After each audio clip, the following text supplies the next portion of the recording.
Salam sejahtera Malaysia. Denyut nadi suara rakyat terus bergema di channel ini. Tuan-tuan dan puan yang dihormati sekalian.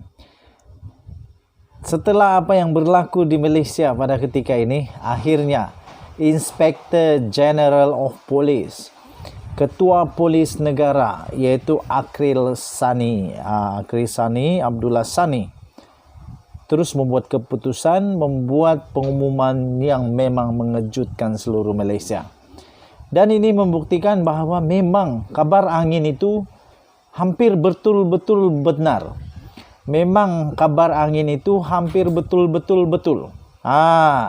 Tuan-tuan dan puan yang dihormati sekalian, IGP berkata polis siap siaga untuk hadapi PRU 15 dalam masa terdekat. Tuan-tuan dan puan, ini menunjukkan memang betul bahawa kabar angin itu mungkin betul berlaku. Kalau Ketua Polis Negara memang sudah buat pengumuman begini, memang ini boleh dikatakan bukan lagi kabar angin tetapi betul-betul. Polis Diraja Malaysia PDRM sentiasa membuat persediaan rapi dari segi sumber manusia dan aset bagi memastikan kelancaran proses pilihan raya umum PRU 15, kata Ketua Polis Negara Tan Sri Akril Sani Abdullah Sani. Beliau berkata justru pasukannya sentiasa dalam keadaan bersiap sedia jika PRU 15 diadakan dalam masa yang terdekat. Untuk PRU 15 katanya, untuk PRU 15 sekarang ini nampaknya sedang hangat diperkatakan. Dan seperti mana pada tahun-tahun yang terdahulu, PDRM dah buat persiapan rapi dari berbagai sumber terutama manusia dan aset-aset bagi memastikan kelancaran pilihan raya itu katanya. Tambahnya lagi, insyaAllah dengan persiapan kita laksanakan dan aturkan, pilihan raya akan berjalan lancar, tenteram dan aman. Katanya, kalau PRU 15 dalam masa terdekat, kami pihak polis sedia berhikmat. Jadi kita sentiasa siap sedia, katanya kepada pemberita di Georgetown pada hari ini.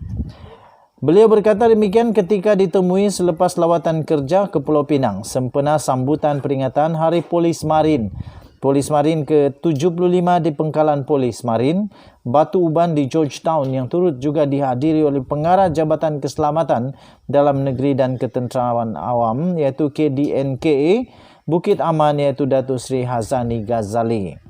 Pada 30 September yang lepas, Majlis Tertinggi UMNO mahu Parlimen dibubarkan dalam masa terdekat bagi membolehkan PRU 15 diadakan tahun ini. Dan Perdana Menteri Datuk Seri Ismail Sabri Yaakob akan mempersembahkan cadangan tarik pembubaran kepada Seri Paduka Baginda yang di-Pertuan Agong selaras dengan Perkara 40/1 Perlembagaan Persekutuan. Terdahulu dalam ucapannya, Akril Sani berkata, sejak Januari hingga Ogos tahun ini, pasukan Polis Marin PPM berjaya merekodkan nilai rampasan sebanyak 292 juta ringgit Malaysia, membabitkan 5,103 kes melibatkan kesalahan penyeludupan, kontraban, migran, khazanah negara, dadah dan lain-lain berbanding 4,463 kes dengan nilai rampasan 247 juta ringgit Malaysia bagi tempoh yang sama pada tahun lalu. Beliau berkata, peningkatan jumlah kes dan nilai rampasan bagi tempoh kajian itu membuktikan bahawa tindakan proaktif PPM membuahkan hasil. Katanya masyarakat menganggap bahawa PPM hanya menjalankan tanggungjawab menjaga perairan negara. Namun pada hakikatnya fungsi PPM adalah jauh lebih luas dan mencabar. Tambahnya lagi, PPM antara barisan hadapan yang turut sama berusaha membentras kegiatan jenayah, rentas sempadan penyeludupan dan penyelewengan sumber khazanah laut dan hasil hutan yang menyebabkan ketirisan hasil negara. Denyut nadi suara rakyat terus bergema di channel ini. Kita jumpa lagi. Bye-bye. Salam sejahtera Malaysia. Ini berita. Berita yang memang panas. Pasti.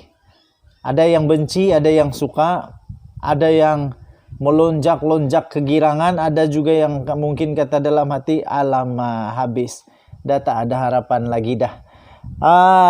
Dan nasib baik, ada beberapa orang yang pasti rasa panas, rasa terkena atau cucuk di hati, terasa. Siapa makan lada terasa pedas. Katak-katak parti. Katak-katak parti, katak-katak lompat sana sini. Dengar ini baik-baik. Besok tidak ada lagi. Bermula besok, tonton dan perempuan, tidak ada lagi istilah katak lompat. Yang ini saya kata padan muka. Padan muka. Pada masa yang sama, saya juga kata susah jugalah.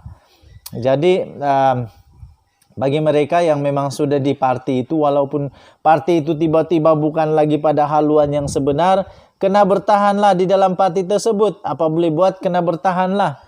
Tahanlah saja walaupun sudah tidak lagi seperti dalam perjuangan asal, tapi tidak boleh sudah lompat parti. Okey, akta anti lompat parti berkuat kuasa esok. Akta yang melarang ahli parlimen untuk melompat parti akan mula berkuat kuasa pada 5 Oktober. Kata Menteri di Jabatan Perdana Menteri, Wan Junaidi Tuanku Jaafar.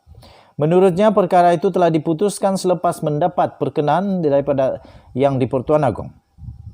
Kata Wan Junaidi, kerajaan komited mau memastikan undang-undang melarang ahli Dewan Rakyat bertukar parti dapat melindungi hak rakyat. Kebawah Duli Yang Maha Mulia Seri Paduka Baginda Yang di-Pertuan Agong telah memberikan perkenan tarik kuat kuasa Akta Perlembagaan untuk pindaan nombor 3 2022 pada 5 Oktober 2022 selaras dengan Seksyen 1/2 dan Seksyen 1/3 Akta E1663 katanya. Pelaksanaan akta tersebut merupakan antara ketetapan yang dicapai oleh Pakatan Harapan dengan kerajaan pimpinan Ismail Sabri Yaakob yang telah dimeterai melalui memorandum persefahaman yang telah ditandatangani pada 14 September tahun lalu. Untuk menjadikan ia realiti, perlembagaan perlu dipindah dan mesti mendapat sekurang-kurangnya 2/3 daripada anggota Dewan Rakyat. Tuan-tuan dan puan yang dihormati sekalian, Akta Perlembagaan Pindaan nombor 3 2022 atau juga dikenali sebagai Akta E1663 kemudian diluluskan dengan sokongan 219 ahli Dewan Rakyat pada 28 Julai yang lalu. Tiada mana-mana ahli Dewan Rakyat menolak usul tersebut manakala 11 orang tidak hadir semasa undian dijalankan. Ia kemudiannya telah diluluskan 52 orang senator Dewan Negara pada 9 Ogos. Dengan pindaan tersebut, seseorang ahli parlimen akan kehilangan kerusinya jika mereka bertindak keluar parti atau tidak lagi menjadi ahli parti yang diwakilinya. Namun ahli parlimen yang dibuang parti tidak akan kehilangan kerusi tersebut. Ahli parlimen juga tidak akan hilang kerusi jika parti mereka dibubarkan atau bergabung dengan parti lain atau jika mereka keluar parti untuk menjadi Speaker Dewan Rakyat. Bagi ahli parlimen yang menang dengan tiket bebas pula, mereka boleh hilang kerusi jika menyertai sesebuah parti atau menjadi anggota gabungan. Menurut Tuan Junaidi, dengan penetapan tarik berkuat kuasanya akta tersebut, maka pindaan Seksyen 7A Jadual ke-8, Pasal 6 Perkara 48, Perkara 160 dan Pasal baru 3A Perkara 10 serta Perkara baru 49A dengan dikuatkuasakan dengan segera. Ini seterusnya akan membenarkan pemakaian Akta E1663 ini di peringkat negeri yang tertakluk perkenaan Sultan atau Tuan Yang Terutama atau Raja di negeri berkenaan, katanya lagi. Kita jumpa lagi. Bye-bye.